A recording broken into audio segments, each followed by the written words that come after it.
Sesión de miércoles 23 de septiembre, Día de la Primavera. Hoy contamos con una conferencia de palpitante interés con respecto al compromiso endotelial en el COVID-19 a cargo del doctor Enrique Ruiz, presidente de la Sociedad Peruana de Cardiología. Contamos también en esta oportunidad como panelistas con el doctor Roger Sánchez, quien es presidente de la SOPECAR Trujillo, y con el doctor Julio Elgegren, quien es presidente de la SOPECAR Iquitos. Luego tendremos una discusión de casos clínicos donde participarán el doctor Abelardo Martínez, el doctor Héctor Salazar, la doctora Mariluz Cutipa, el doctor José Luis Rodríguez, el doctor Elio Ponce y la doctora Pamela Mejía. También contamos con la presencia del doctor José Oliveros, quien es miembro del Comité de Ética de la Sociedad Peruana de Cardiología. A continuación, vamos a comenzar esta sesión e invito al doctor Enrique Ruiz para que nos dé su conferencia y palabra de bienvenida. Doctor Enrique Ruiz, lo escuchamos.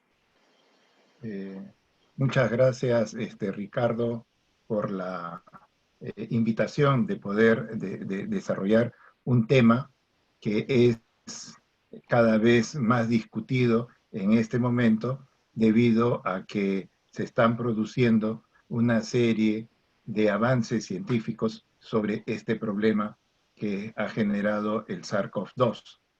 Si bien esto es un problema que se ve con relativamente frecuencia, la parte cardiológica es lo que cada vez está teniendo un mayor auge.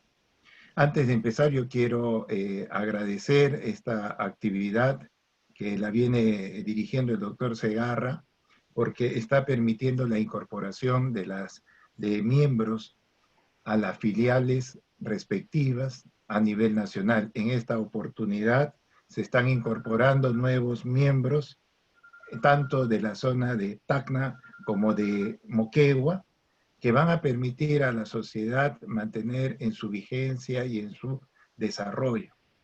Pronto esperamos de que tengamos miembros titulares en esa región para poder crear la filial respectiva.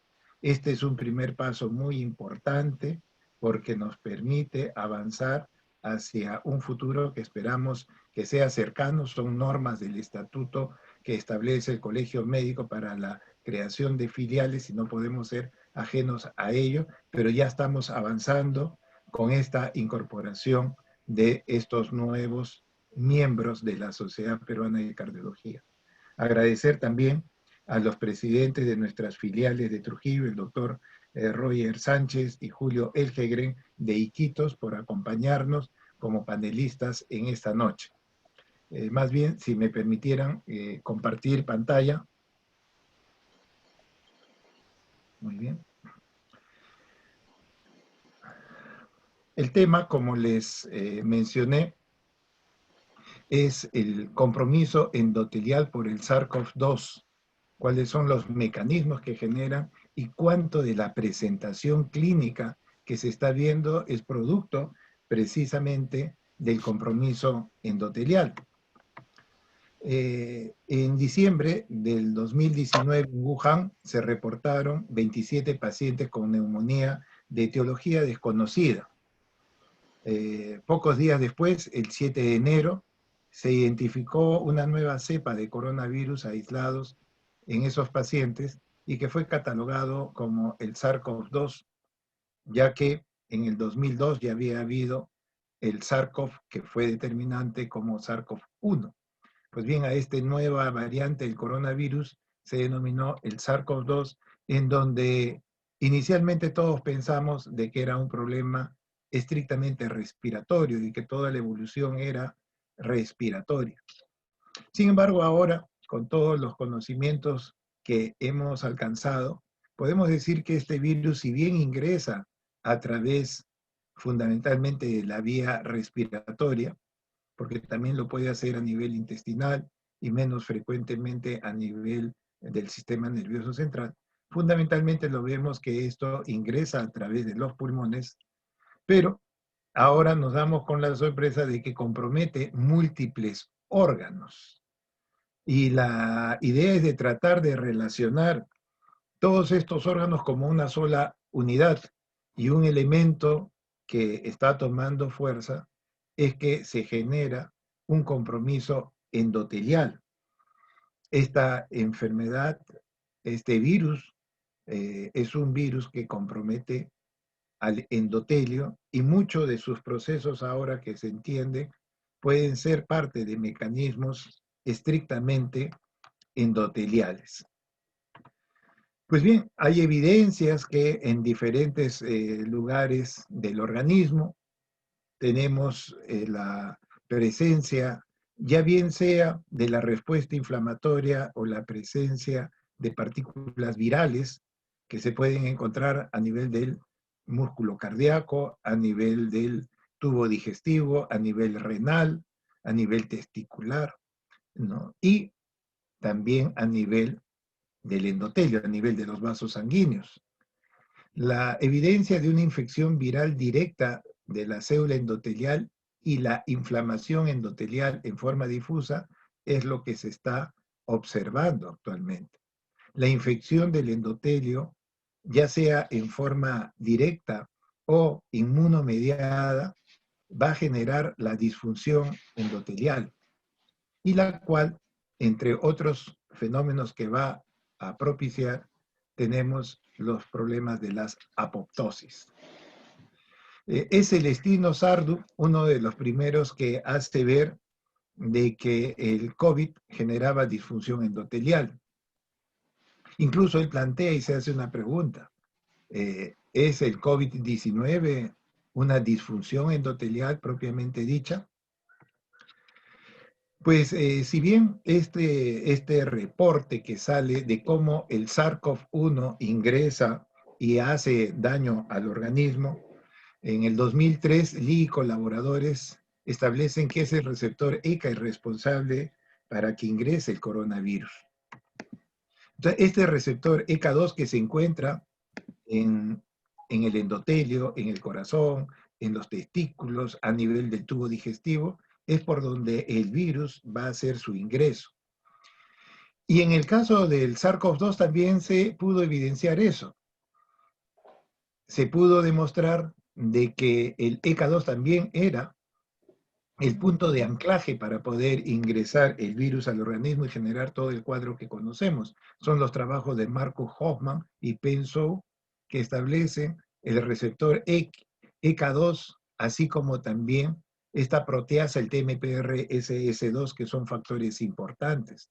Entonces se empieza a hablar del ECA2, que es como cuando tenemos el coronavirus que va ingresando, el neumocito 2 fundamentalmente tiene muchos receptores ECA2 y que va a generar toda esta tormenta inflamatoria que nosotros ya conocemos. La presencia de la alta mortalidad de este virus va a depender, entre otras cosas, primero de la carga viral. Si hay una carga viral importante, incluso en personas jóvenes, puede haber una evolución tórpida. Por otro lado, aparecen los factores de riesgo, la edad, la hipertensión arterial, la diabetes. Empiezan a aparecer condiciones que lo que hacen es que el paciente se complique con este SARS-CoV-2 y pueda terminar falleciendo.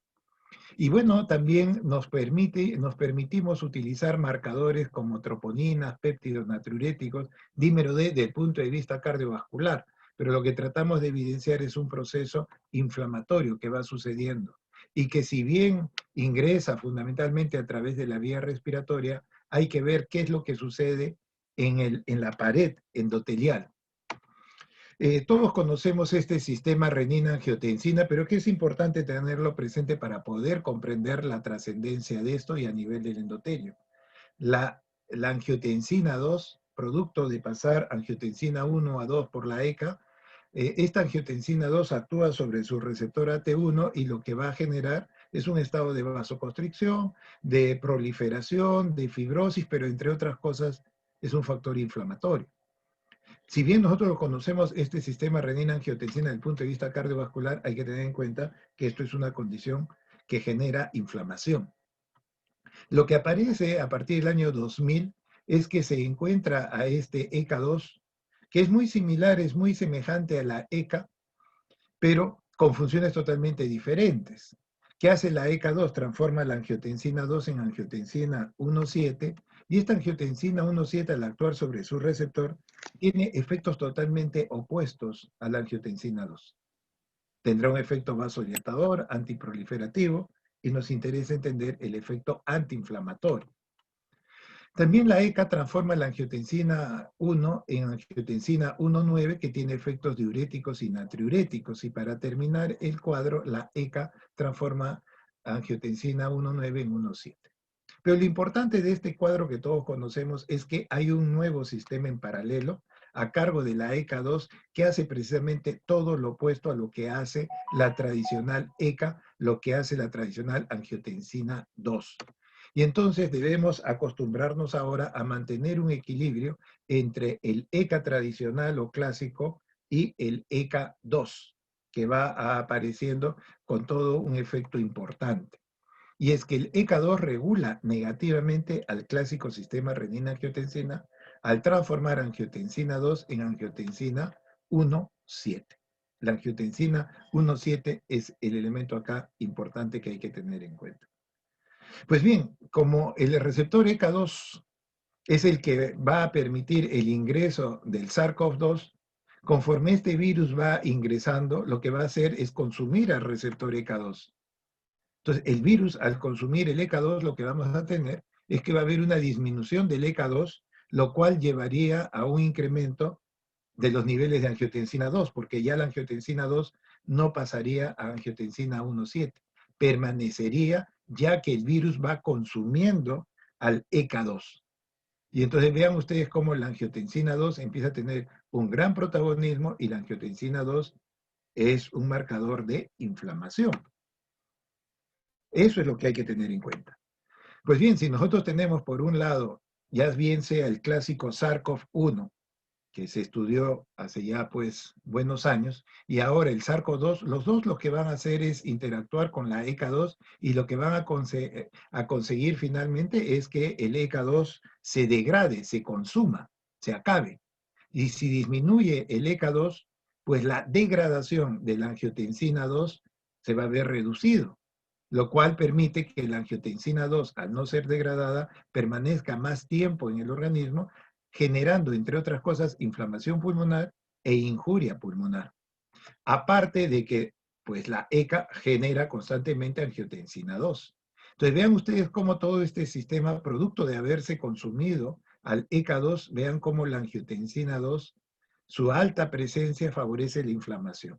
De allí a que si yo bloqueo con un inhibidor de la ECA o si yo utilizo un bloqueador de receptor de angiotensina, yo estoy disminuyendo la participación de la angiotensina 2. En otras palabras, yo estaría generando un efecto de reducir la inflamación, ya que los altos niveles de angiotensina 2, pues lo que genera es más injuria pulmonar. Pues si yo tengo angiotensina 1,7, pues más bien yo voy a tener el lado opuesto a esta situación. Entonces vean ustedes qué es lo que sucede en este esquema cuando llega el virus. Pues el virus consume al ECA2 y entonces ya no vamos a tener este efecto. A este nivel también va a disminuir. Entonces todo este lado va a desaparecer y lo que va a predominar es la angiotensina 2. Es decir, va a predominar el efecto vasoconstrictor, el estado inflamatorio y mayor injuria pulmonar. Entonces vean la importancia de lo que va a suceder a ese nivel y por qué la necesidad de que los pacientes hipertensos que usan inhibidores de la ECA o usan sartanes deben continuar su tratamiento si es que desarrollan el COVID-19.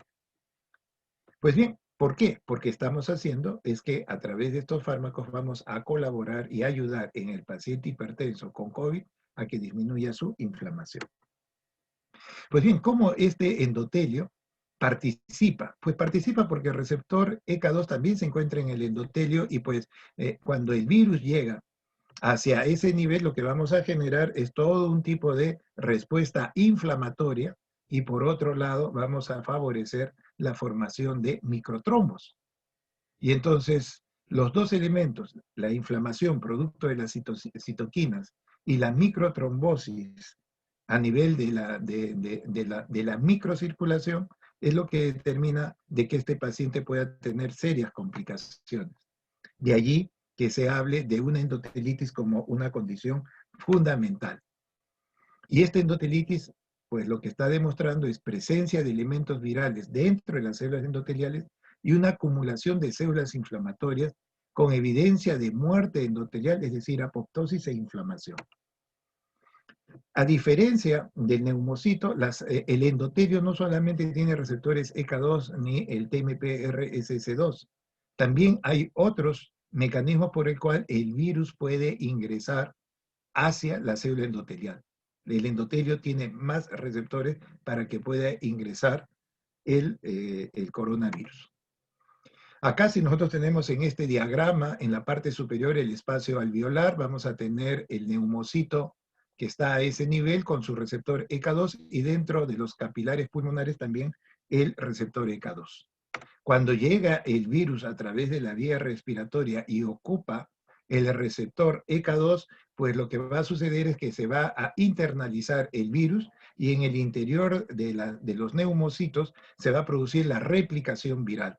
Al producirse esta replicación, el organismo libera citocinas, proteasas, factores quimiotácticos. Vamos a hacer que la superficie endotelial se vuelva una superficie pegajosa. ¿Para qué? Para poder atraer a los linfocitos, a los monocitos, y ellos puedan apegarse a la pared e ingresar a la defensa del organismo.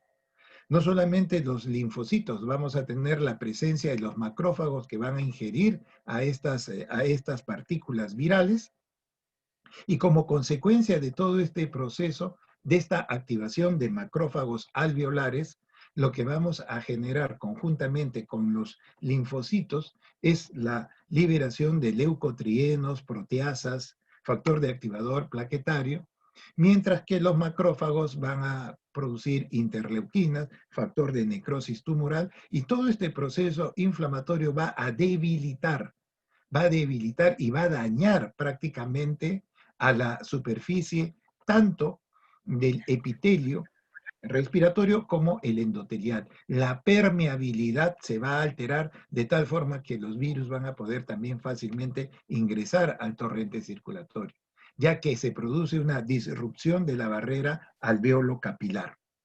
Todo esto lo que va a generar es el proceso inflamatorio que se evidencia a nivel pulmonar, pero vean ustedes cómo está sucediendo a nivel también vascular, a nivel de los capilares pulmonares. Pues bien, el virus al ingresar a los ECA2, a los receptores ECA2 del endotelio, lo que van a hacer, entre otras cosas, es que precisamente las plaquetas se adhieran, se activen, se agreguen y generen este trombo blanco plaquetario, activando la cascada de la coagulación, atrapando los glóbulos rojos circulantes y formando lo que conocemos como trombo rojo. El trombo blanco plaquetario, producto de esta alteración del virus a nivel endotelial, se genera estos fenómenos de trombosis, microtrombosis, y acompañado de una disminución de la disfunción endotelial, esta fibrinolisis disminuida hace finalmente que se produzcan microtrombosis. Recuerden ustedes que la angiotensina 2, pues al ocupar su receptor, que también hay en el endotelio, vamos a tener una respuesta vasoconstrictora y a la vez inflamatoria. Pero esta angiotensina 2, por efecto del ECA2, va a transformarse en angiotensina 1,7 y él al ocupar su receptor más bien va a tener un efecto vasodilatador. Sin embargo, si nosotros tenemos la presencia del virus, pues el virus al consumir el ECA2 prácticamente angiotensina 1,7 no vamos a tener, la vasodilatación va a estar disminuida y más bien lo que vamos a tener es todo un proceso de vasoconstricción y de mayor inflamación. Entonces, lo que vamos a tener añadido a la inflamación, a la microtrombosis, es que el tono vascular está alterado. Generamos una vasoconstricción más sostenida, mayor isquemia y mayor daño a todo este nivel. Entonces, vean ustedes cómo el endotelio prácticamente, que es una superficie tromboresistente, que no permite que se formen trombos, cuando se ve dañado, pues prácticamente se pueden formar trombos blancos como también los trombos rojos. Todo este sistema se ayuda siempre de un sistema fibrinolítico, pero cuando hay disfunción endotelial ya no se va a producir este efecto fibrinolítico y los trombos van a seguir generándose. En este caso, microtrombosis. Entonces, la clásica triada de Birkhoff se ha visto en los pacientes que tienen el COVID-19.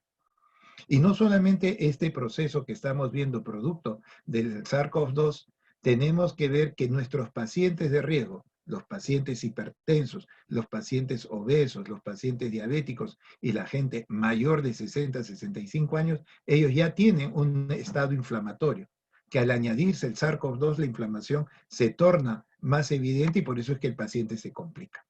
Se complica desde el punto de vista, entre otras cosas, del daño a nivel pulmonar, pero se complica a todo nivel porque se van produciendo estos fenómenos en donde el endotelio, de lo que es un endotelio tromboresistente antiinflamatorio, va pasando a un endotelio disfuncionante por el daño del virus, tanto directo como indirecto, y propicia los problemas que estamos viendo en toda la economía.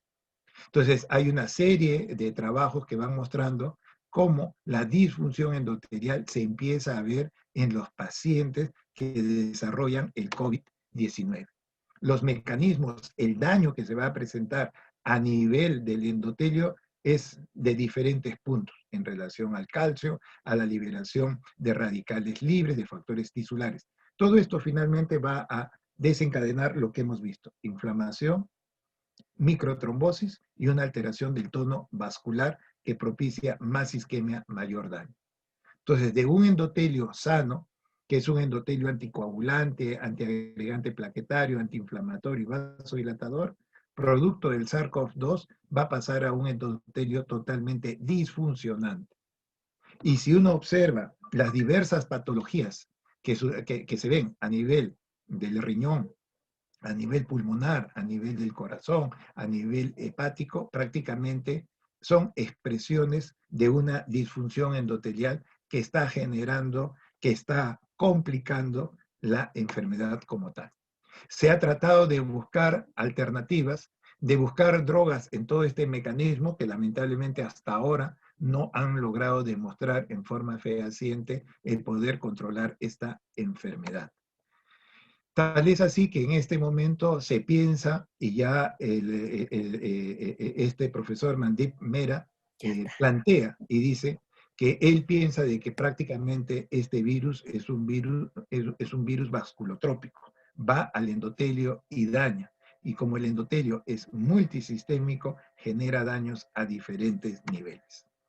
Pues bien, esa era la información que les quería traer en este tiempo que me habían dado de 20 minutos y espero estar en el momento. Muchas gracias.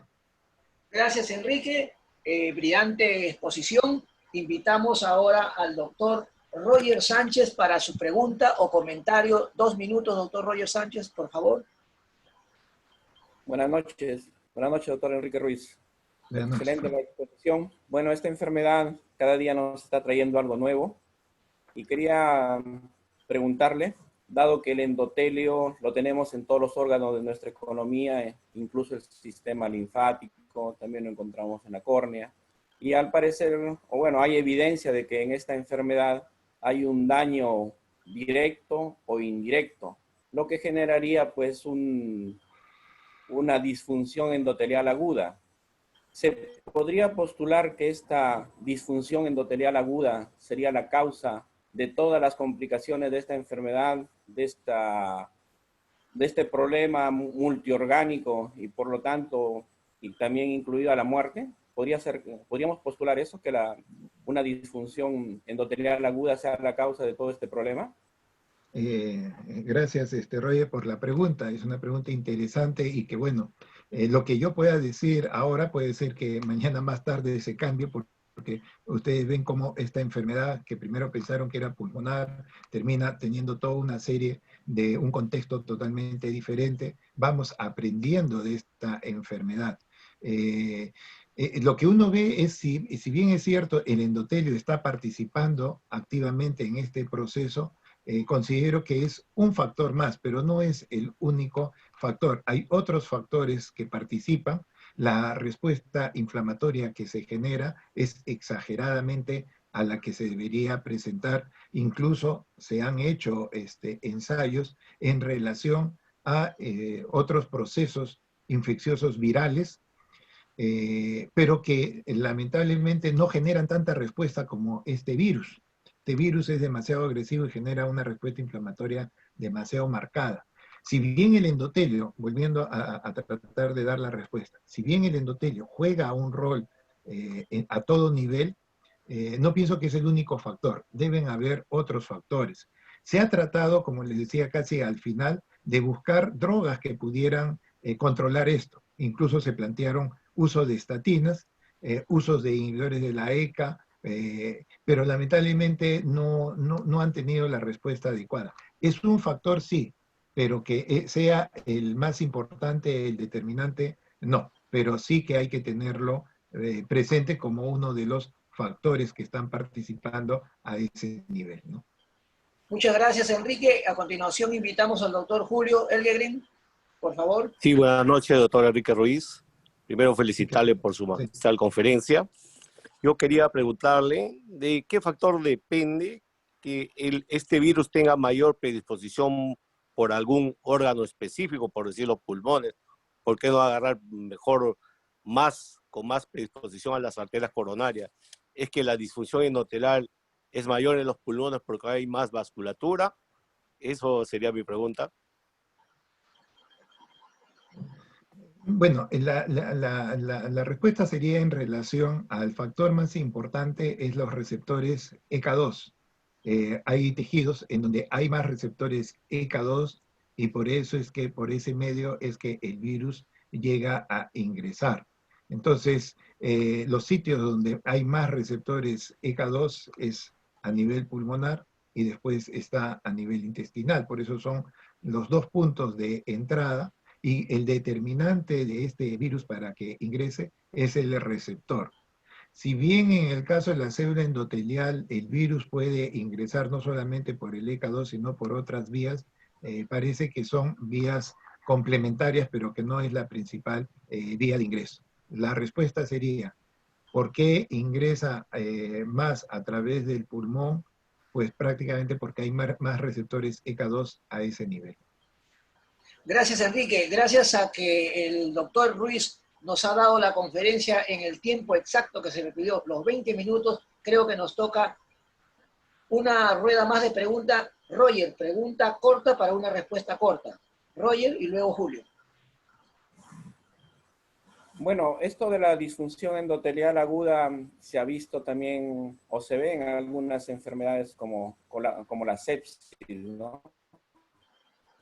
Donde también hay una disfunción y se rompe este balance que hay en la correcta función de la circulación y de la perfusión tisular. Y como había dicho en la pregunta que hice, o como pregunta y comentario anterior, era esa mi inquietud y pensé que quizás este era el factor principal, ¿no? Dado que el endotelio lo tenemos en todo nuestro organismo. Pero bueno, como usted dice, doctor Enrique, todavía hay muchas cosas más que pueden salir nuevas y bueno, esperemos pues que en adelante tengamos más luz sobre este tema. Ese comentario nada más. Gracias. Gracias. Julio, por favor, o Enrique, por favor. Lo que está diciendo Roger es verdad. En realidad, si bien el endotelio está participando y participa activamente en el proceso inflamatorio, la respuesta sería de que esta marcada inflamación no se acostumbra cuando hay este proceso de inflamación endotelial. O sea, eso es lo que no concuerda. Deben haber otros factores por el cual se genera esta tormenta inflamatoria. Aparte de que el endotelio está participando, deben haber otras condiciones que esto haga que el proceso sea de mayor magnitud. Ok, Julio, por favor. No, si la apoptosis, que es la muerte cerebral programada, también es por una disfunción endotelar aguda, o eso se va dando progresivamente, ya si viene trayendo algo de deterioro de las células previamente. No, la apoptosis que se va a generar es producto, no solamente hay apoptosis, también hay la necrosis celular que se va a producir a todo nivel. Esto es parte de un proceso de una disfunción endotelial que se genera. El endotelio se inflama y al inflamarse esta endotelitis hace que el endotelio se convierta en un endotelio donde falte la producción de óxido nítrico, se genera la vasoconstricción, favorece el fenómeno de trombosis, en este caso microtrombosis. Entonces se va a producir toda una respuesta inflamatoria y se va a producir la destrucción, o sea, la muerte celular, ya sea por apoptosis o por necrosis, y la recuperación, la reparación celular demora, porque está disminuido precisamente por un endotelio disfuncional.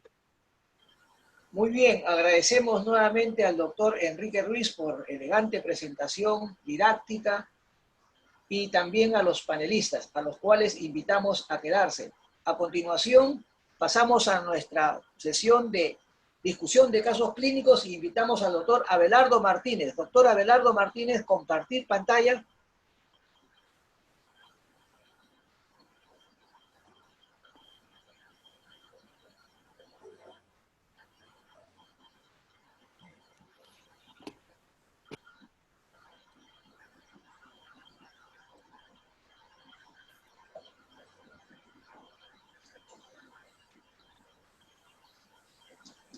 Adelante. Doctor. Perfecto, adelante, doctor Abelardo. Buenas noches, doctor Mori, buenas noches, doctor Segarra. Agradecido por la invitación para formar parte de la Sociedad de Cardiología. Voy a presentar el siguiente caso clínico.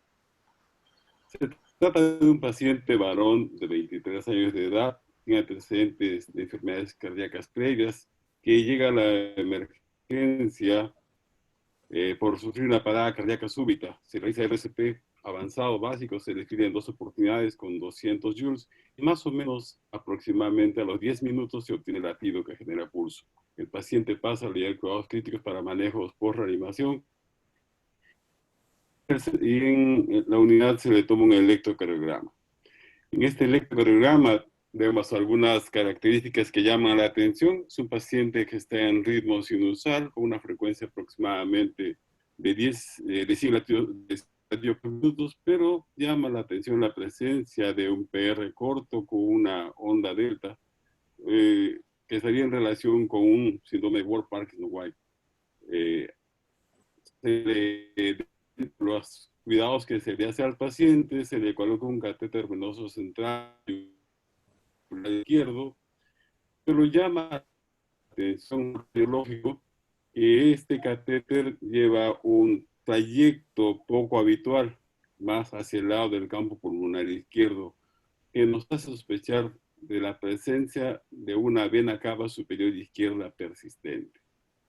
Bajo esa premisa, el paciente se le hace una ecografía con contraste con suero salino agitado. Se evidencia un seno coronario dilatado con el pase del contraste del suero salino hacia la aurícula derecha. Entonces, estaríamos nosotros ante los diagnósticos de ingreso al servicio, a la unidad, fueron un paciente por reanimado con un síndrome de Wolff-Parkinson-White y la presencia de una vena cava izquierda persistente. La vena cava superior izquierda persistente es una anomalía venosa torácica común que en la población general se encuentra alrededor del 0,3 al 0,5%, pero con aquellos pacientes que tienen cardiopatía se incrementan, establecen algunas prevalencias que van entre el 3 y el 10%. Generalmente son asintomáticas y muchas veces descubiertas de manera accidental cuando se hacen procedimientos como el cateterismo. Durante mucho tiempo han habido algunas menciones, pero es John Marshall, un cirujano británico, que en 1850 hace la primera descripción más o menos sistemática de esta patología. La vena cava superior izquierda persistente es una remanente de un vaso que normalmente desaparece y se convierte en el ligamento Marshall. Aproximadamente de la cuarta mitad de la semana gestacional, toda la mitad superior de nuestro cuerpo drena hacia las venas cardinales, que posteriormente a las 8 semanas se unen ambas venas y posteriormente va involucionando hasta solamente quedar la vena cardinal anterior que da origen a la vena cava derecha. La falta de involución de la vena cardinal izquierda es la que da origen a esta persistencia de la vena cava superior izquierda. Se han descrito diferentes variantes en la forma como drenan o cómo se presentan esta vena cava, que vuelan directamente a través del seno coronario, que drenan a veces a la aurícula izquierda fenestrada, que están compartiendo a través de la vena innominada con la vena cava superior derecha, o inclusive existiendo en ausencia de vena cava superior derecha. Generalmente pudiera estar asociada a disturbios en la generación y en la conducción del impulso cardíaco.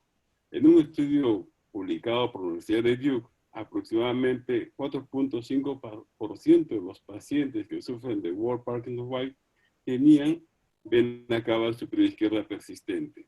Se especula que la vena cava superior izquierda puede estar acompañada de tejido de marcapaso que se localiza cercano al seno coronario, lo que originaría la presencia de latidos anormales.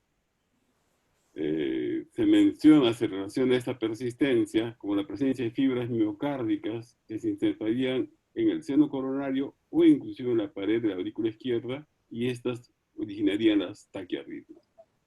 Diversas malformaciones se han descrito que están asociadas a la persistencia de la vena cava superior izquierda, como la comunicación interauricular, la tetralogía de Fallot, la transposición de los grandes vasos y la comunicación interventricular. Para hacer el diagnóstico hay diversos métodos como la tomografía, la resonancia o el eco de contraste que nos permiten, utilizando suero salino agitado, poder nosotros ver el pasaje del contraste desde el seno venoso dilatado hacia la aurícula derecha. Como conclusión, podríamos decir que la vena cava superior izquierda persistente es una anomalía venosa torácica frecuente, es mayor en los pacientes que tienen malformaciones congénitas, generalmente son asintomáticas y que se descubren accidentalmente en algunos procedimientos como el cateterismo venoso central. Se puede relacionar con arritmias como el Wolff Parkinson White y el diagnóstico puede hacerse por tomografía, resonancia o eco con contraste. Como corolario, podemos decir que este paciente salió del estado comatoso, fue derivado hacia la ciudad de Lima y el paciente fue sometido a una ablación, con lo que controla su Wolff. Gracias. Muchas gracias, doctor Abelardo Martínez. Invitamos al doctor Roger Sánchez para una pregunta o comentario del caso. Doctor Roger Sánchez, por favor. Sí. Bueno, es un caso muy interesante y a la vez raro, ¿no? Casi, como dices, a veces estos casos se descubren cuando uno de manera incidental estudia al paciente, ¿no? Y es raro de que un paciente de 23 años con este problema del síndrome de Wolff Parkinson White no haya tenido síntomas previos, ¿no? Usualmente, bueno, lo que vemos en la práctica diaria es que muchos pacientes jóvenes llegan con problemas de taquicardia, ¿no? Llegan porque tienen usualmente palpitaciones que se desencadenan con el esfuerzo. Bueno, solamente un comentario, no tengo más, pero alguna pregunta, está todo claro. Gracias. Muchas gracias, doctor Sánchez. A continuación, invitamos al doctor Héctor Salazar. Dejar de compartir, doctor. A ver, doctor Héctor Salazar, compartir pantalla, por favor. Doctor Salazar, muy bien.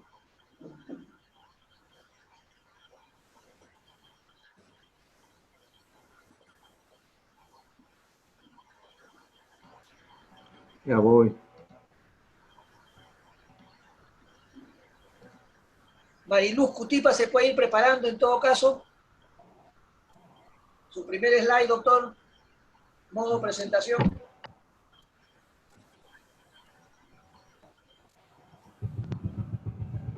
Un minutito, por favor. Buenas noches, agradezco a la sociedad y saludo al doctor Ruiz y al doctor Segarra por la invitación a esta reunión. Y soy Héctor Salazar, trabajo en salud en Tacna y voy a presentar un caso clínico seguramente muy conocido porque es la forma del caso clínico. Se trata de un paciente varón. Su primer slide no lo vemos, su primer slide. 70 años. Doctor Salazar, escúcheme, no vemos su primer slide. Un minutito, estoy... Ya voy. Tiene que comenzar por su primer slide. Le pedimos eso. Ahí está. Ese es. Comience, doctor, por favor. Ese es. Ya. Es un paciente varón de 70 años, nació en Cajamarca, pero de descendencia china, domiciliado en Tacna y visto por nosotros el 12 de febrero último.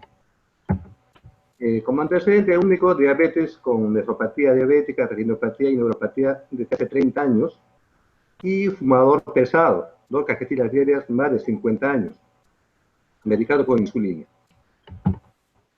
Es un paciente que vino a nuestra emergencia, 15 días de enfermedad, refiriendo un dolor torácico de 15 días. El primer día se presentó a un centro de salud por un dolor intenso retroesternal, 8/10, con diaforesis y náuseas. En el centro asistencial le dieron insulina, porque pensaron que tenía un problema de glucosa, y luego de horas le dieron de alta. El paciente completamente recuperado decidió volver a Tacna.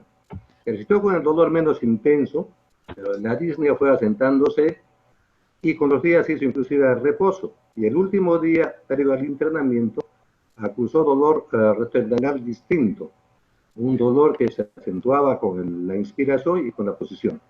No pudo dormir la noche y vino a la urgencia. En el examen físico se encontró un paciente con 80 de frecuencia cardíaca, con un poco de taquipnea, presión 160 y saturación 90, arqueo 21.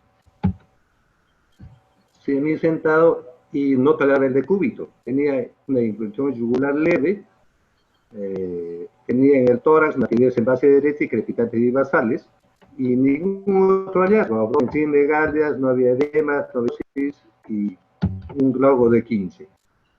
Sospechamos un cuadro de infarto evolutivo y una falla cardíaca, supuestamente es secundaria al infarto. Además de la ya comentada. Pedimos un perfil de y algunas pruebas de imágenes como electro, rayos X y un eco.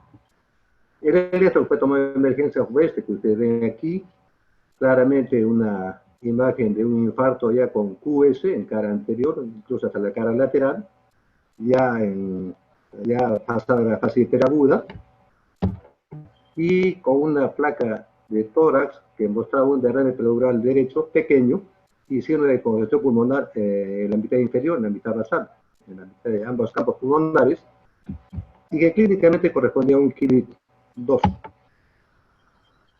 En el examen de hematología encontramos solamente un poco de anemia en el hemograma.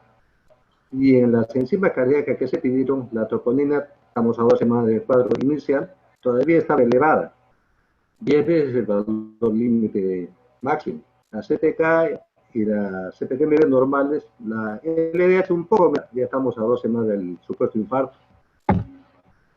Un AGA que mostraba una alcalosis respiratoria, pero un pH compensado, estaba con un CO2 de 28 por a su Disney. Y en la ecocardiografía tuvieron varios hallazgos. Una disfunción sistólica con fracción de eyección 33, Simpson, una aquinesia anterocefal basal medial diapical, la disfunción diastólica, y el ventrículo derecho estaba bien, tenía un TARGE de 18, y había una leve insuficiencia tricuspidea con una presión de arteria pulmonar normal. También se encontró un derrame pericárdico moderado, con un pozo de 13 a 15 milímetros en la cara anterior y 9 en la posterior.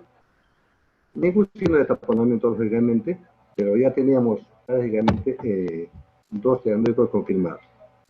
Un infarto anterocefal extenso, evolutivo, KILIT 2, una falla cardíaca, una pericarditis aguda, un síndrome de Dressler, con derrame moderado, y lo manejamos en UCI como corresponde con tratamiento para Zika, excepto anticoagulación por la pericarditis y la nitroglicerina en infusión con furosemida, con mucha cautela porque teníamos la tensión al límite. El paciente no era hipertenso, según refirió, pero estábamos muy cautelosos en el manejo. Al tercer día mejoró su disnea, ya toleró de estar en decúbito, y podemos instaurar IECA, beta-bloqueadores, espironolactona, ya lo convencional en falla cardíaca. Siempre el paciente borderline impresiones entre 90 y 100 de sistólica. Además, como se encontró el derrame sin mayor variación luego de varios días en la eco de control, le agregamos aspirina a 1,5 gramos por día.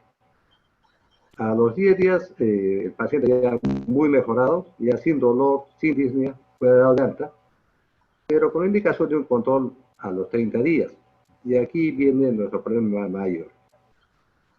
Entró en febrero y se fue a los más o menos el 20 de febrero, pero su control le tocaba en marzo. Y como ustedes saben, vino la pandemia. Y ahí el paciente perdió contacto con nosotros. En conclusión, creemos que fue un dolor torácico aparentemente mal manejado. No sabemos si porque el médico no le prestó atención o porque el paciente fue reticente. Un paciente bastante parco y, digamos, callado, no muy comunicativo, como todo oriental. Y el manejo posterior del paciente ahora se hace difícil en el contexto que nos ha tocado. No es un paciente que podríamos manejar en otras circunstancias. No tenemos cómo ubicarlo. Y por otra parte, el paciente defendía su tabaquismo, no entendía bien la manera de factor de riesgo, y parece que no lo comprendía, porque a pesar de las complicaciones diabéticas, no tenía mucho apego al índice. En conclusión, hemos asistido a una evolución natural de un infarto que ha acarreado 2 complicaciones: la falla cardíaca y la pericarditis. La expectativa de vida, lógicamente, se ha reducido severamente y creemos que debe ser un manejo en estos pacientes multidisciplinarios, incluyendo endocrino, nefro y psiquiatra. Y quizás es lo más importante de mi charla, según yo, intentar difundir el manejo de dolor torácico de emergencia. Para concluir, tengo este algoritmo que ya lo conocen seguramente, que es largo, pero hay que practicarlo y enfocar como se debería para no tener pacientes de esta naturaleza. Muchas gracias. Muchas gracias, doctor Salazar. Invitamos al doctor Julio para una pregunta al ponente o comentario del caso presentado. Doctor Julio. Ok, un comentario.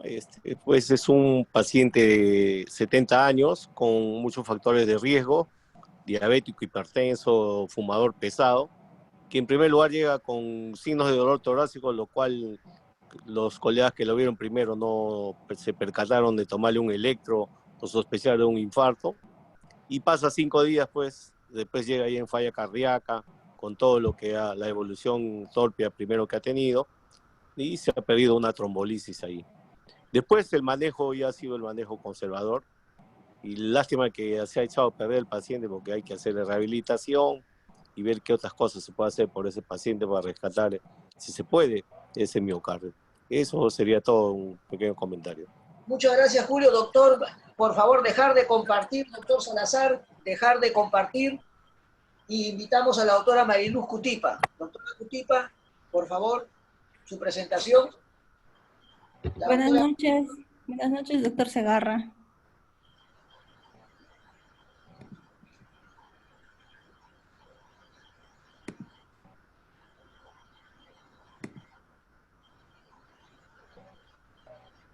¿Sí? ¿Estamos, doctor Segarra? No vemos su presentación, doctora Cutipa. A ver, voy a tratar otra vez de compartirlo. Entonces tiene que dejar de compartir.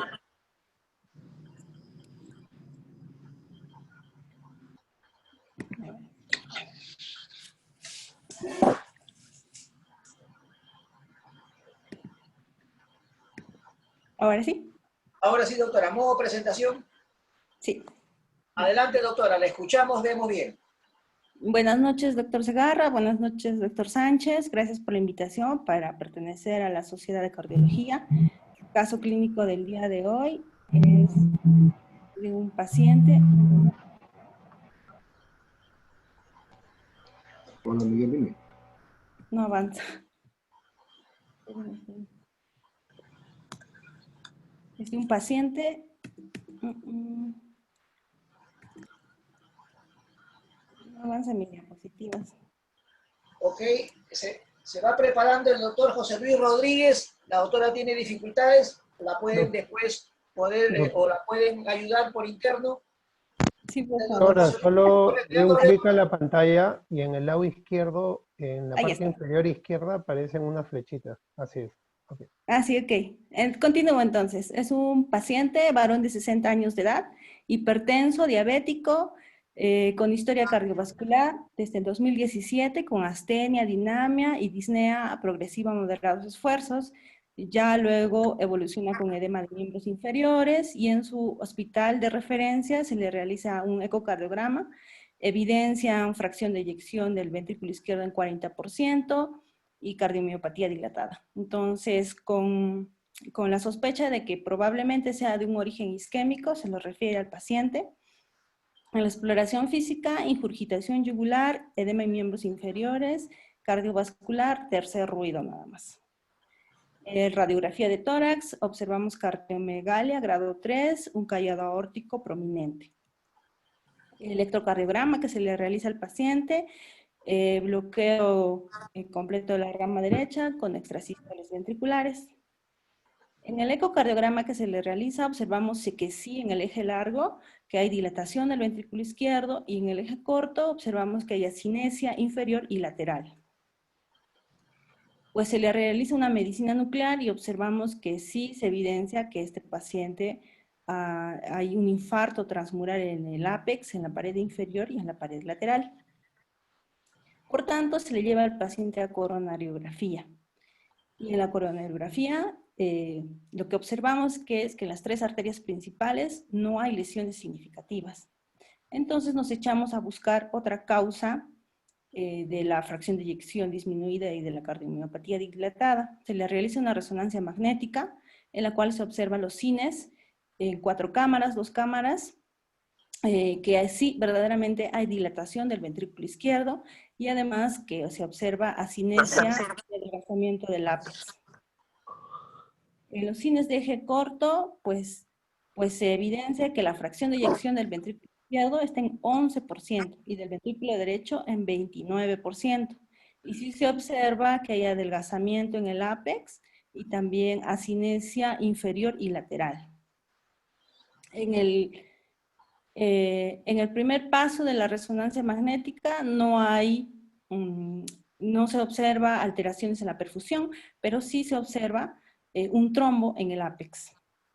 En el T1 mapping, lo que se observa es aumento del tiempo de inversión en los 3/3 a nivel lateral.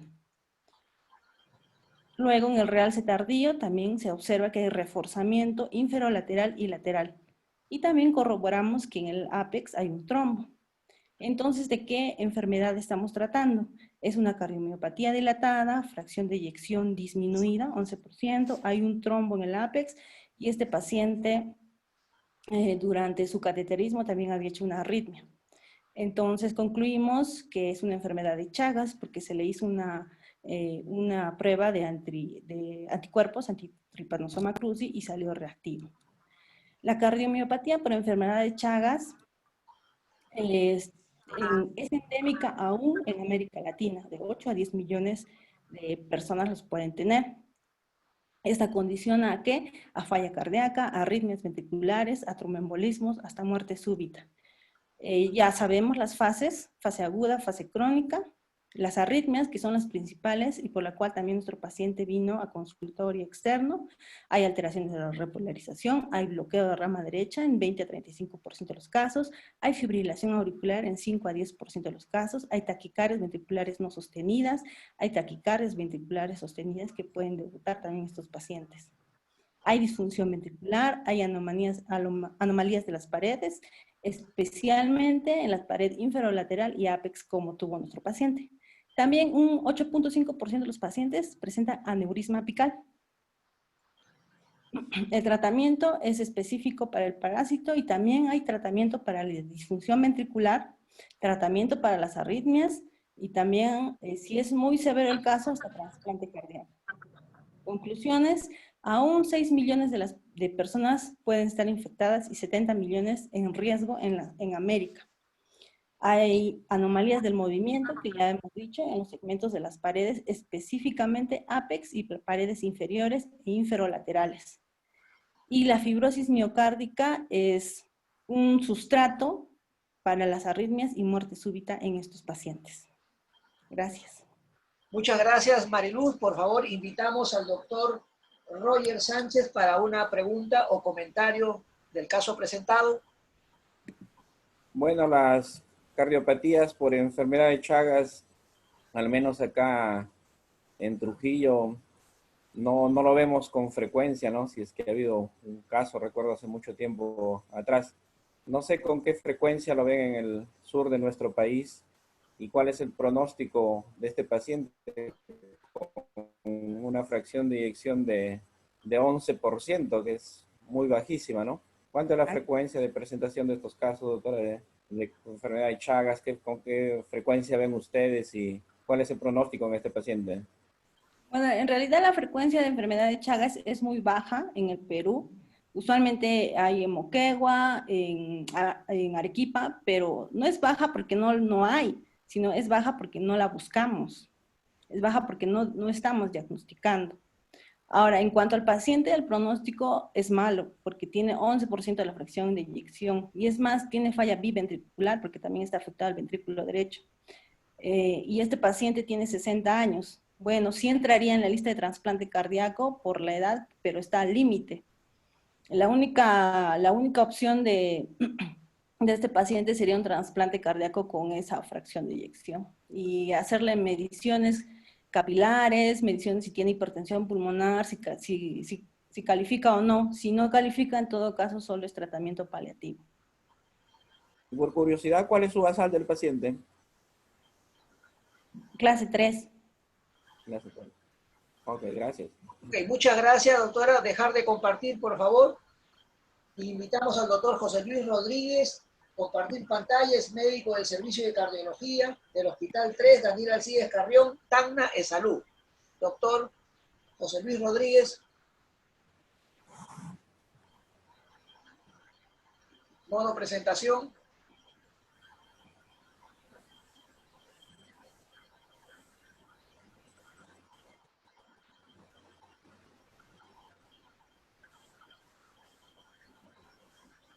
Buenas noches. Modo presentación, doctor. Bien.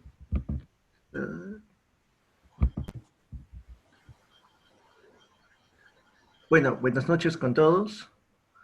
El caso clínico que voy a tocar es una taquiarritmia en el recién nacido.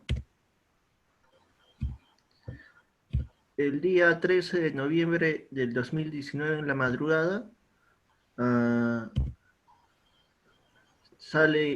hay un paciente nacido de madre primeriza, sin factores de riesgo relevantes y tampoco durante la gestación algún problema relevante. Es una gestación a término. La cesárea segmentaria fue por hallazgo por el servicio de ginecología que había un monitoreo fetal alterado por taquicardia fetal inapropiada. Es evaluado primero el neonato por pediatría, y pediatría lo medica con adenosina y luego amiodarona. Luego es evaluado posteriormente por cardiología y se decide cardioversión eléctrica a las 15 horas de vida del recién nacido por persistir la taquiarritmia. El primer electrocardiograma o los trazados de las derivadas que tenemos son estos.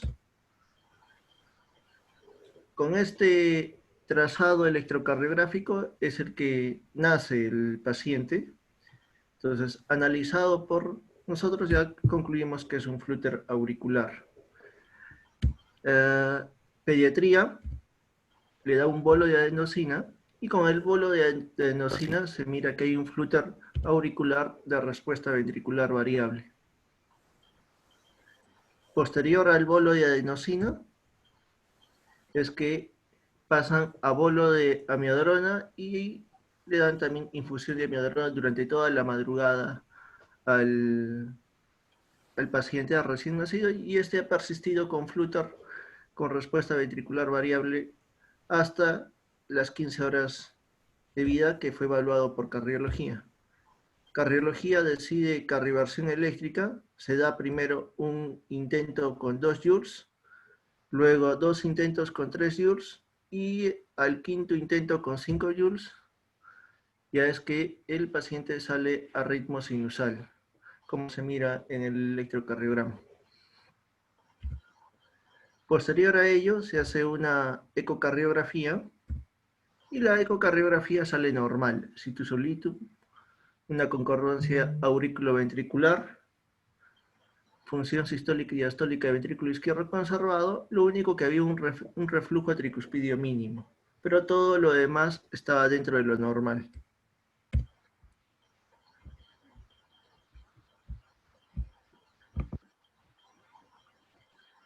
El manejo terapéutico que hemos tenido, lo primero era tratar de restablecer a ritmo sinusal. En los casos de flúter auricular de recién nacido, puede haber un restablecimiento espontáneo. Hay muchos neonatos que pueden nacer con esto y pasan a sinusal sin un manejo adecuado.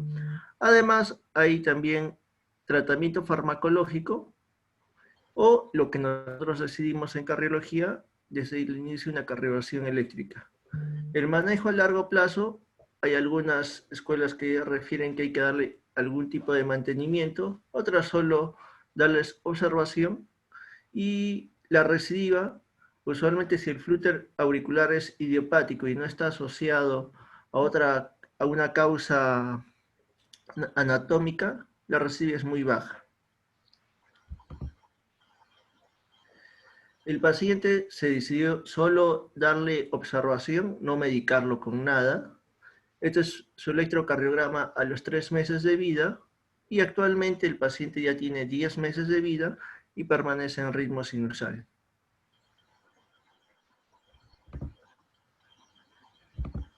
El flúter auricular representa el 7% de las arritmias cardíacas infantiles.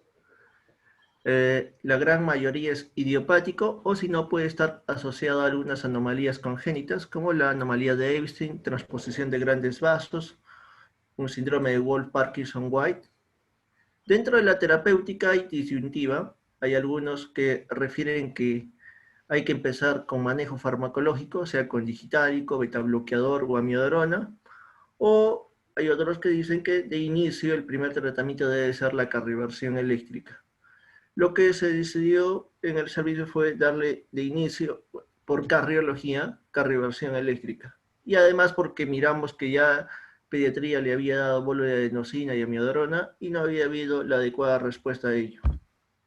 Entonces, para terminar este mensaje, lo peor no es cometer un error, sino tratar de justificarlo en vez de aprovecharlo como aviso providencial de nuestra ligereza o ignorancia. Gracias. Yo soy de Arequipa, pero trabajo acá en Tacna. Muchas gracias, José Luis. Invitamos al doctor Julio para pregunta o comentario del caso. Dejar de compartir, por favor. Con la venia del experto, el doctor Segarra, que es electrofisiólogo. Este es un caso pues, de un flúter idiopático en un recién nacido, bien manejado con cardioversión eléctrica. Más bien no quisiera comentar más, y de repente algún comentario del doctor Ricardo Segarra. Sí, yo quisiera felicitar al grupo que manejó este caso. Se hizo lo que tenía que hacerse y lo que a mí me gusta.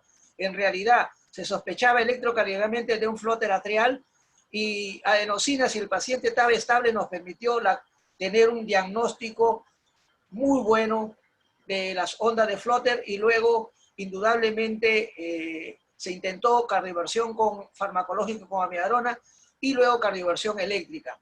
Lo que sí, 5 Joule o nada de inicio. Eso es bueno, tratar de no ser tan conservador y no estar con choque de 2, de 3, de 4, de 5. Podríamos haber comenzado probablemente con 4, con 5, pero igualmente, muy buen caso y se manejó adecuadamente. Mis felicitaciones. Por favor, a continuación, el doctor Helio Ponce. Compartir pantalla, doctor Helio Ponce.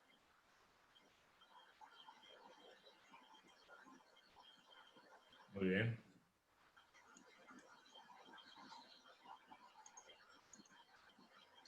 Muy bien. ¿Me oyen? La presentación no la tenemos todavía, creo que está tardando un poco. Ahora sí. Aún no. Bueno, muy buenas Adelante, noches. doctor El día de hoy les voy a presentar. ¿Ya? ¿Sí? ¿Ahora sí? Sí, adelante. Perfecto.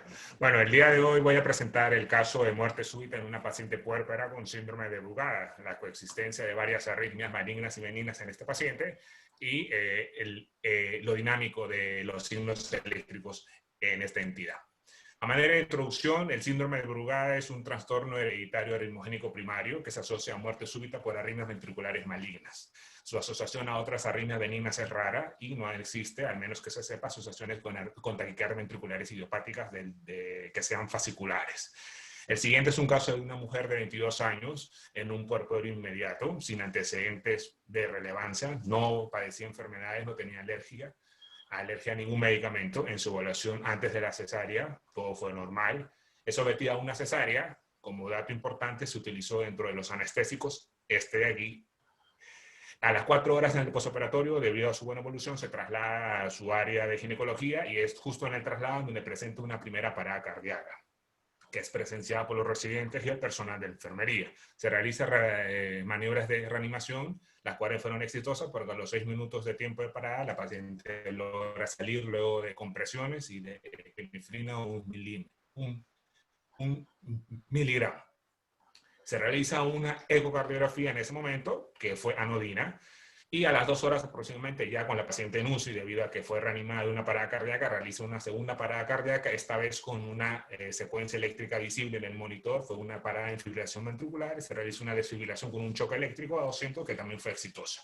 La paciente se acopla a ventilación mecánica, recibe apoyo vasopresor de corta duración y en los días posteriores presenta hipertermias.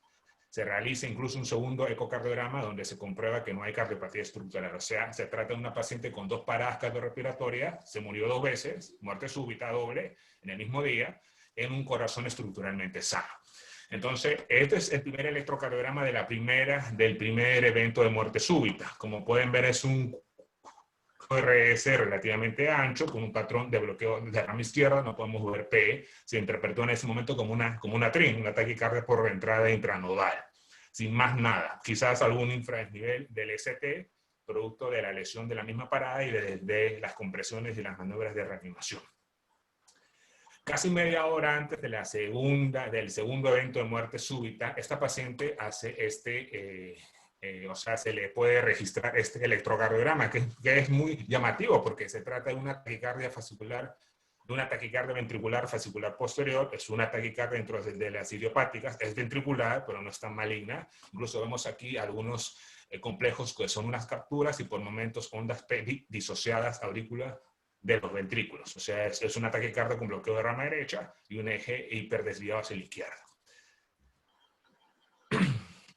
Después de la segunda parada cardíaca y después de que se dio el choque, se logra registrar esta secuencia eléctrica que no nos dice mucho, ¿no? No nos dice mucho a diferencia de los 2 primeros electrocardiogramas.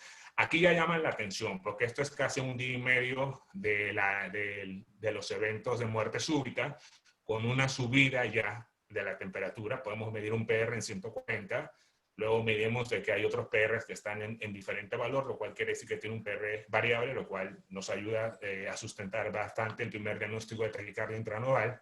Pero en este de aquí podemos ver que en derivaciones en precordiales derechas podemos ver ya una elevación del segmento ST y del punto J, que pasa desapercibido en aquel momento.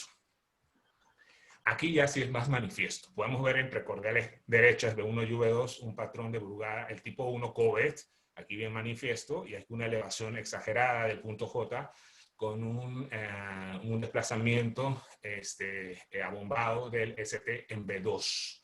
Y aquí ya la paciente, esto nos va a servir mucho para la discusión, ya está con fiebre, como podemos ver aquí.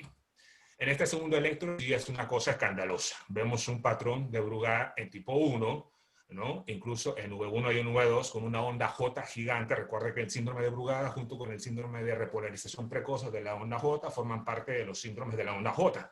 Entonces hay un solapamiento de ambas entidades. Una onda J gigantesca con una onda T negativa, típico del patrón Brugada tipo 1. Incluso en V3 podemos ver una onda J menos llamativa con una especie de silla de montar. Ya después de esto, cuando la hipertermia se va controlando, podemos ver que todavía hay un desplazamiento del segmento ST. Aquí el patrón de Brugada, el tipo 1, no está manifiesto como en los electros anteriores, pero todavía se puede ver. Esta es la importancia. Este electrocardiograma muestra que ya cuando el paciente ya está en normotermia, miren la temperatura, y la importancia de poder buscar este patrón, sobre todo en pacientes que no tienen ninguna cardiopatía estructural y que presentan eventos arrítmicos malignos que hacen muerte súbita, como esta paciente que se murió 2 veces. La importancia de poder tener registros electrocardiográficos en otras localizaciones no convencionales como las precordiales altas. Este es V1 en el cuarto espacio intercostal y este es V1 en el segundo espacio intercostal. Entonces aquí se ve ya de una manera más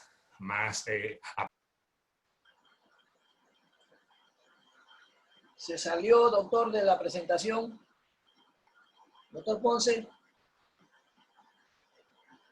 Parece que falló el internet. ¿Alguna sugerencia al respecto de esa salida, Kenji? Se ha desconectado el doctor. Correcto. Voy a ver si se logra reconectar para ir comentando el caso. Le toca a Roger. Esta semana nosotros hemos tenido pues una discusión y una revisión de Brugada. Tenemos actualmente hospitalizada una niña de 4 años en nuestro hospital, y es una niña con un episodio sincopal, una disfunción sinusal con flutter y ritmo de la unión, y una taquicardia de QRS ancho. Así que pues estamos planificando ya en ella el manejo. Si el doctor no logra entrar, rápidamente para que concluya, invito a Pamela. Por favor, Pamela, puede compartir pantalla, ¿no, Kenji? El siguiente caso. Ya. Por favor, Pamela, comparta pantalla y podemos luego reiniciar con el doctor. ¿Se ve, doctor Segarra? Sí, por favor, la escuchamos bien y se ve la presentación.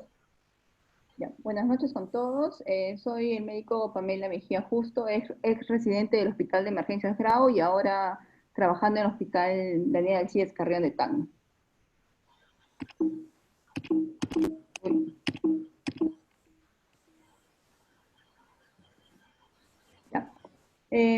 Llega al hospital una paciente mujer de 35 años, natural y procedente de Cañete, con un tiempo de enfermedad de 4 horas antes del ingreso, que mientras mantenía relaciones sexuales presenta un vértigo central, somnolencia y cefalea holocraniana opresiva de moderada intensidad sin pérdida de conciencia.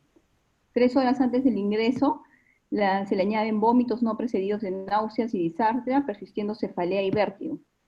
Antecedentes de importancia no tenemos, solamente nos llama la atención que tiene 2 hijas, una de 14 años con una secuela de enfermedad cerebrovascular desde los 8 años sin mayor estudio y otra niña de 15 años asintomática. El examen físico dentro de todo normal, pero nos llama la atención que la paciente está neurológicamente lúcida, disártrica, con un signo de Romberg positivo, un nixtamus horizontal combatiente a la derecha, una marcha táxica y dismetría. Esta es nuestra paciente, que le tomamos una foto donde evidenciamos en la paciente los léntigos en ambas regiones malares y labios y lesiones hiperpigmentadas en cara y los labios. Laboratorio dentro de los límites normales, un electrocardiograma en un ritmo sinusal, una buena frecuencia cardíaca, un eje sin alteraciones del segmento ST.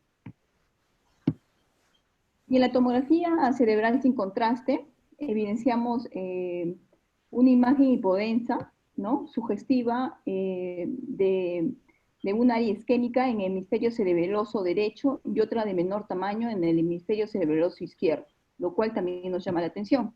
Le realizamos un ecocardiograma donde encontramos la presencia de una tumoración en la aurícula izquierda, ¿no? En el Hospital de Emergencias Grau en ese momento contábamos con una loca de eco, así que las imágenes no son muy buenas. Y acá evidenciamos y nos llama la atención que hay una tumoración en la aurícula izquierda, pero también una tumoración en el ventrículo derecho. O sea, 2 tumoraciones en la paciente, ¿no? De diferentes dimensiones. Entonces, ¿ante qué diagnóstico presuntivo estábamos? Estábamos ante una enfermedad cerebrovascular isquémica de un origen cardioembólico, no sabíamos. 2 tumoraciones en cavidades cardíacas, a descartar un mixoma en aurícula izquierda y en ventrículo derecho o una malignidad.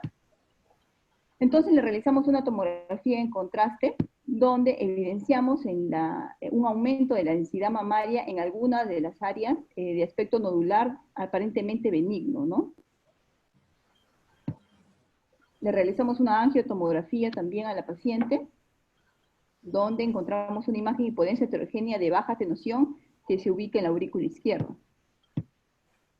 Entonces, tratamos de retransferir a la paciente el INCOR, donde le realizan la exeris de tumoración de la aurícula izquierda y del ventrículo derecho. Y tenemos los hallazgos operatorios de presencia de ambas tumoraciones, mixomatosa auricular, que ocupaba gran parte de la aurícula izquierda y obstruía parcialmente el orificio de la válvula mitral, implantando en el septum interauricular, y un tumor en el ventrículo derecho adosado al septum interventricular sobre los músculos papilares.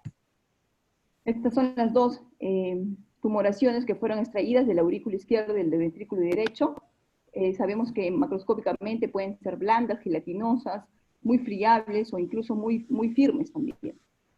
La anatomía patológica nos dio con el diagnóstico que sí, que eran unos mixomas, ¿no? Aurícula izquierda y en ventrículo derecho. Y sabemos que la anatomía patológica microscópicamente se caracteriza por tener unas células estelares o poliédricas inmersas en una matriz mixoide, ¿no? Y basófila, debido a la abundancia de proteoglicanos. Entonces nos dice que es un mixoma auricular izquierdo y un mixoma ventricular derecho. Entonces, realizamos la evaluación a la hija menor, pensando en este momento en un mixoma familiar.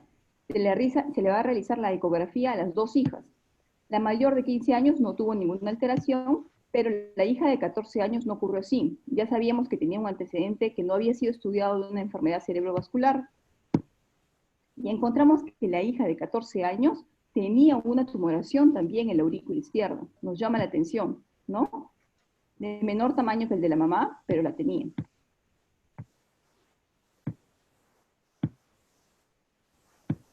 Entonces hacemos la transferencia a la hija al INCOR y también le realizan la exeris de la tumoración, ¿no? Encontrando igual, que es un mixoma auricular izquierdo. La hija, examen físico normal, solamente que neurológicamente, lúcido en tiempo, espacio y persona, y ya tenía su hemiparesia brachiocrural derecha. Su electrocardiograma dentro de límites normales, y ella es la niña. Lo que nos llama la atención de la niña es que también presenta unos léntigos en la región del labio inferior y presenta unas tumoraciones en el ojo izquierdo, ¿no? En el párpado. Entonces, ¿ante qué diagnóstico presuntivo seguimos? Seguimos con una tumoración cardíaca, mixoma auricular izquierdo, y una secuela de SB isquémico, pero no sabemos si es cardioembólico. Entonces, ¿ante qué nos estamos enfrentando? Ante una madre con 2 mixomas cardíacos, incluyendo cámaras derechas, y una tumoración benigna en mamas. Y ante una hija con un mixoma auricular izquierdo y tumoraciones de aspecto benigno en ojo derecho. Entonces, sabemos que los tumores cardíacos se dividen en primarios y en secundarios. Los que vamos a estudiar ahora son los benignos, ¿no? Que ocupan el 75%, y los mixomas 50%, más frecuente en cavidades izquierdas 75% y en cavidades derechas un 25%. Mientras que los malignos son solamente un 25%, y los metastásicos entre un 20 y 40% más frecuentes que los tumores primarios. Los mixomas cardíacos, hablando un promedio de personas de 50 años, entre el 90% y también entre los 30 y 60 años de edad, la prevalencia más frecuente en mujeres, una incidencia de 0.5 por millón, tiene varios síntomas obstructivos, que una interferencia del flujo coronario, alteraciones de la válvula, ya sea disnea, ortomnia, tos, hemoptisis, angina, interferencia de la función miocárdica, también embólico, puede producir una enfermedad cerebrovascular, un TIA, un IMA, un TEP, ¿no? Síntomas neurológicos como la paciente que presentó vértigo, convulsiones, coma, alteraciones psiquiátricas, Y sistémicos puede producir fiebre, disminución de peso, fatiga, artralgias, mialgias, debilidad muscular. Se ha hecho un estudio de los mixomas cardíacos en Perú, de los cuales en el Hospital Cayetano se ha encontrado un porcentaje de que han tenido complicaciones en un 10%, pero solamente se ha encontrado un caso de complejo de carne en el Hospital Cayetano de Heredia. Los mixomas cardíacos, hablando ya de casos familiares, encontramos que se ve en pacientes más jóvenes, familiares de primero o segundo grado, una herencia autosómica dominante y en múltiples cámaras cardíacas, las cámaras derechas, y tienen mayor recurrencia. Hay dos síndromes familiares conocidos que son como, tienen la nomenclatura de LAM y LENEI, ¿no? La LAM, que es lentiginosis, mixoma trial, mixoma cutáneo y nebus azul, y el NEI, que es el nebus, el mixoma azul, neurofibroma mixoide y efémix. Este es el que nos va a dar sobre el complejo de Carney, que es el que vamos a hablar ahora. Entonces, tenemos a una paciente con lentiginosis en la paciente, ¿no? Ya habíamos dicho, la paciente presentaba lentiginosis en rostro. Aparte, también presentó una mancha, una mancha aparentemente en vulva, ¿no? Lo cual nos dice que es una hiperpigmentación de la capa basal. Entonces, hasta ahora la madre presenta un mixoma auricular y ventricular, presenta lentiginosis y presenta una tumoración benigna de la mama. Entonces, ¿ante qué estamos? Ante un complejo de Carney. Y la hija tiene un mixoma auricular, una lentiginosis y una tumoración benigna de Parkinson. Entonces, ¿ante qué estamos? Ante un complejo de Carney. El complejo de Carney fue descrito por Aidan Carney en 1985 con una combinación de mixomas de hiperpigmentación cutánea y hiperactividad endocrina, con la descripción de estos nombres de los síndromes NEI y LEM, que deben ser incluidos dentro del complejo de Carney. Es una herencia autosómica dominante con una expresividad variable y penetrancia casi completa. La presencia en el sexo femenino, 63%, el diagnóstico se realiza entre la segunda y tercera década de la vida, corresponde al 4 o 6% de los mixomas cardíacos. Las manifestaciones clínicas cutáneas, que ya habíamos dicho, lentiginosis cutánea, puede ser alrededor del labio superior, inferior, mucosa, oral o genital, mixomas cutáneos en pápulas, múltiples en el canal auditivo externo, párpados o región mamaria, o múltiples nebus azules. Los mixomas cardíacos, una manifestación no cutánea más frecuente, responsable casi del 50% de mortalidad. Y también una enfermedad adrenocortical nodular pigmentada primaria, un tumor endocrino más frecuente. Los criterios diagnósticos del complejo de Carney tiene, bueno, acá son varias manifestaciones clínicas y criterios adicionales. Entonces, el diagnóstico del complejo Carney tiene que tener dos o más manifestaciones clínicas o una manifestación clínica más un criterio adicional. Entonces, ¿qué vemos? ¿Qué cumple la madre? Ya habíamos dicho, lentiginosis cutánea con distribución típica, labios, conjuntiva, mucosa oral genital, mixoma cardíaco que lo tiene, y familiar de primer grado afectado. Entonces, ¿qué tenemos? El diagnóstico de complejo de Carney con la madre. Y con la hija, tenía lentiginosis cutánea con distribución típica, labios, conjuntiva, mucosa oral y genital, mixoma cardíaco y familiar de primer grado afectado. Entonces, y bueno, el mixoma, ¿no? Cutáneo que tenía en los ojitos. Entonces, ¿ante qué estamos? Ante un diagnóstico complejo de Carney. Un minuto para terminar, doctora. Ya, hicimos el genograma de la familia y encontramos que, bueno, la señora que tenía 35 años, la niña de 14 años y la hermana de otro familiar también estaba con la tumoración cardíaca. Este es el ecocardiograma de la tercera paciente, donde también se encuentra mixoma cardíaco. El tratamiento es una resección quirúrgica, recurrencia del 5 al 6% de mixomas. La recurrencia se da en el mismo lugar de la tumoración inicial, edad joven, tumoración inicial ventricular, y el seguimiento es un ecocardio después de 10 años.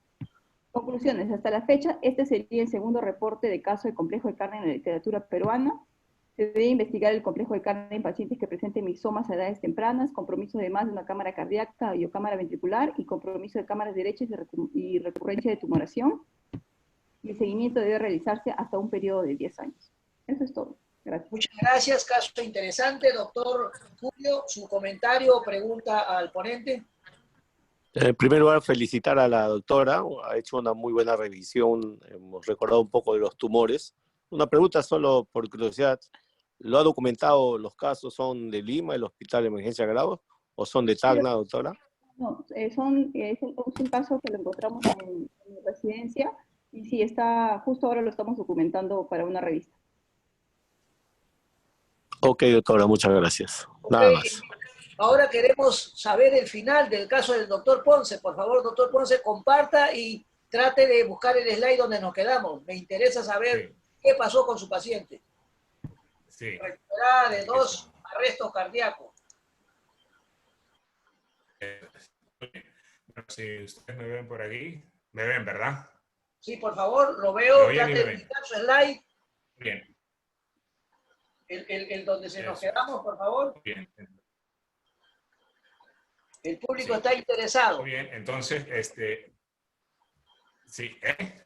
bueno, el último slide que tenía es esta secuencia eléctrica en donde ya el paciente se encontraba en normotermia y hablaba de la importancia de tener localizaciones diferentes a las habituales para poder registrar y buscar algunos signos eléctricos premonitores de muerte súbita, como en este caso es el signo de Brugada.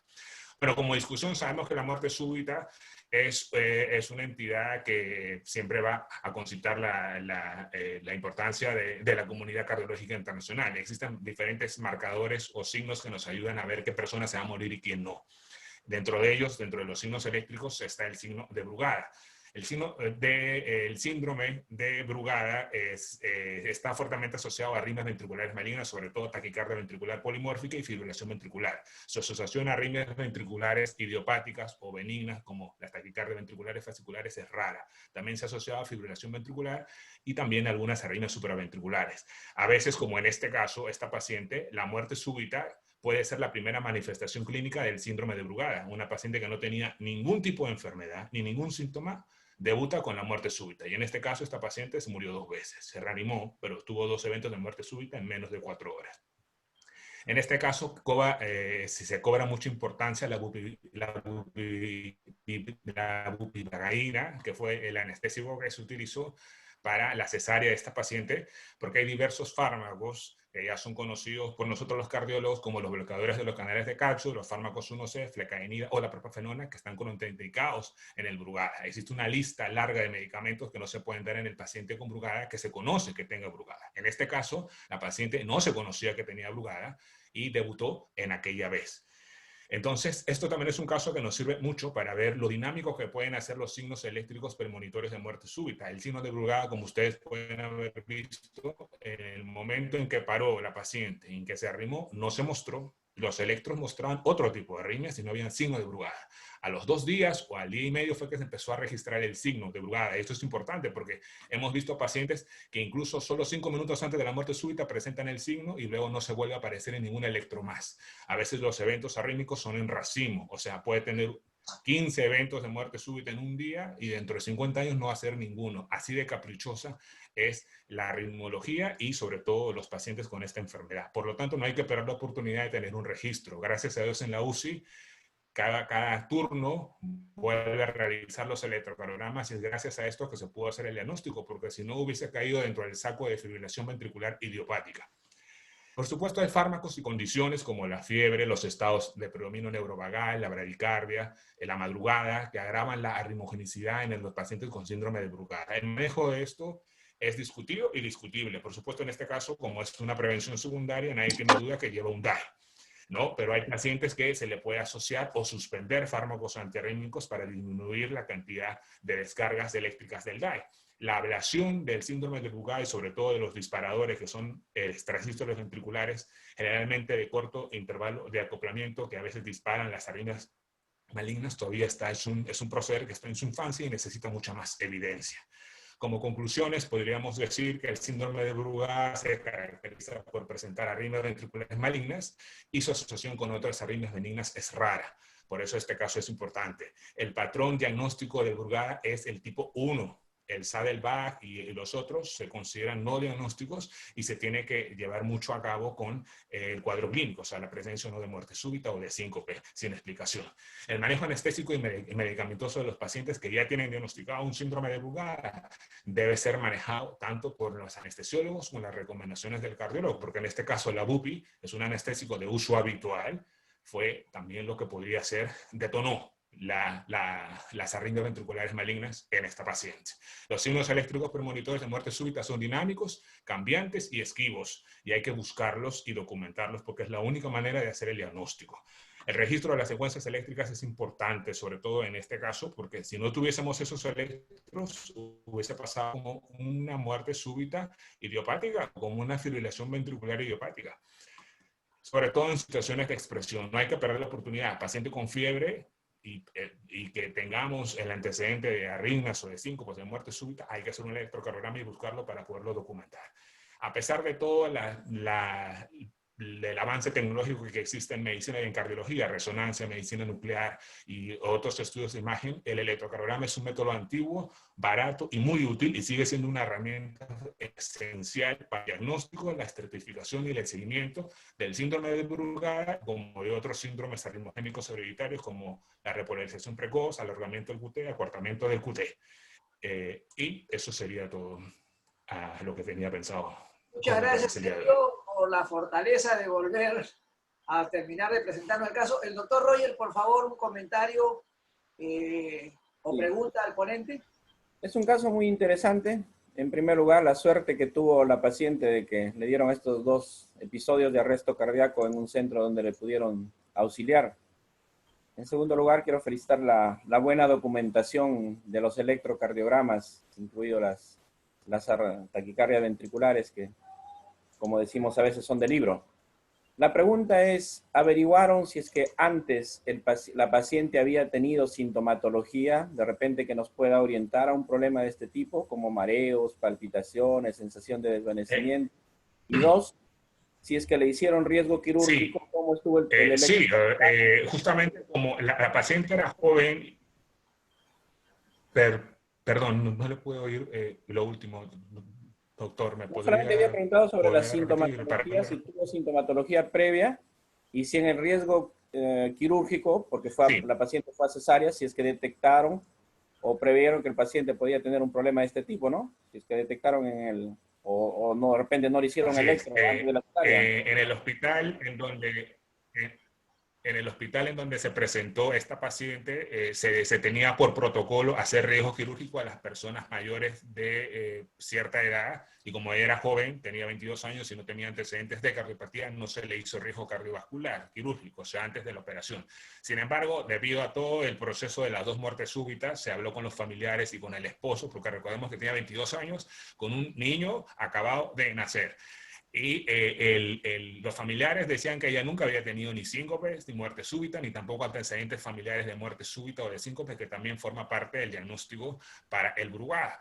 Sin embargo, el esposo decía que en los últimos 6 meses la paciente sentía a veces palpitaciones, pero entendemos que las arritmias que se asocian con el Brugada son las malignas, las que generalmente, o sea, en el mejor de los casos, hace síncope porque se aborta o se autolimita a alguna arritmia maligna, y en el peor de los casos se hace muerte súbita. Suponemos de que en este caso sea la asociación de las otras arritmias no malignas, o sea, la taquicardia fascicular posterior, que como ustedes saben es idiopática y puede ser incesante. Hemos visto pacientes que están más de 12 horas en el día con esta arritmia, la taquicardia ventricular fascicular posterior, que se pudo registrar, eso sí.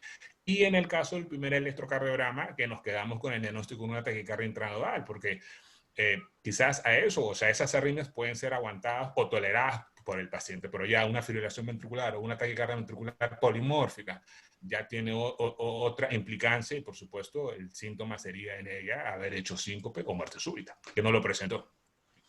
Elio, una consulta. ¿Esta paciente tiene implantado un desfibrilador? Ella actualmente no, debido a que tuvo 2 episodios de muerte súbita, 6 minutos de tiempo de parada cardíaca de la primera, y de la segunda fueron como 2 minutos. Después recibió evaluación por neurología después de estos eventos a los días siguientes y tuvo secuelas neurológicas.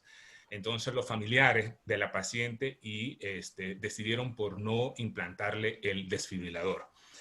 Entonces actualmente ella está ahí sin desfibrilador, con el diagnóstico del síndrome de Brugada. En estos casos se podría decir que se podría utilizar dentro de los fármacos antiarrítmicos antiguos a la quinidina, quizás que ha tenido mucho eficacia en repolarización precoz, en el síndrome de repolarización precoz en el Brugada y en el acortamiento del QT, pero es un fármaco de difícil acceso aquí en este país. Yo no sé si aún existe o forma parte del petitorio nacional. Yo lo busqué, a la que no lo encontré.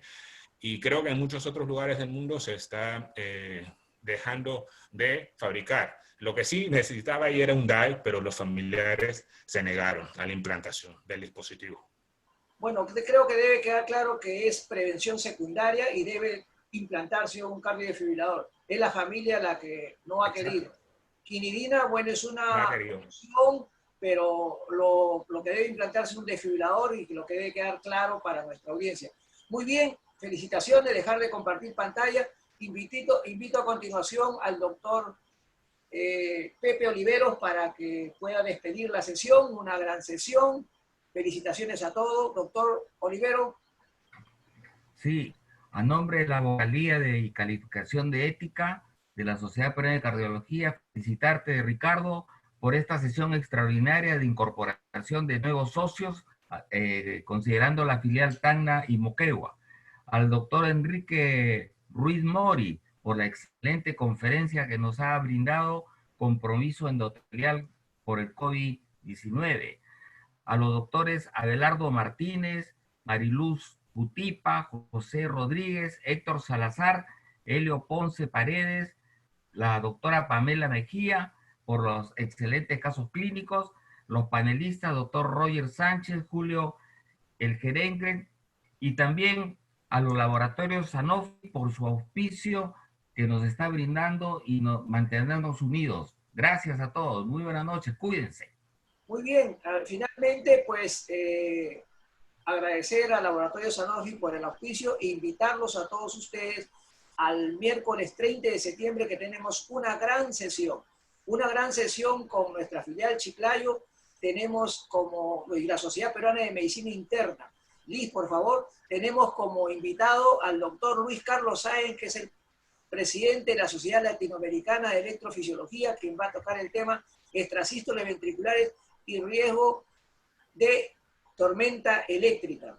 Y también por la parte de medicina interna, palpitaciones, qué es lo que el clínico debe conocer. Una gran sesión, están todos invitados para el próximo miércoles 30 de septiembre a las 8 de la noche. Muchas gracias y nuevamente mi reconocimiento y agradecimiento a todos ustedes y al Laboratorio Sanofi por el soporte. Gracias. Enrique, muchas gracias por la conferencia y habernos acompañado. Gracias, doctor Salazar, Roger, Helio, Ricardo, Pamela, Julio, Abelardo. Buenas noches. Nos vemos. Muy buenas gracias. Nos vemos. Hola, José Luis. Nos vemos entonces el miércoles, por favor. Está muy buena la sesión. Están invitados. Buenas noches. Hasta luego. Hasta luego. Estén muy bien. Buenas noches. Buenas noches a todos. Hasta la próxima. Buenas noches, doctores. Buenas noches, Liz, Junior, Miguel. Buenas noches, nos vemos. Buenas noches a todos. Y buenas noches, nos vemos. Hasta luego. En dos partes. Buenas noches. Hasta pronto.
Kenji, cerramos transmisión, por favor. Muy buenas noches a todos. Muchas gracias.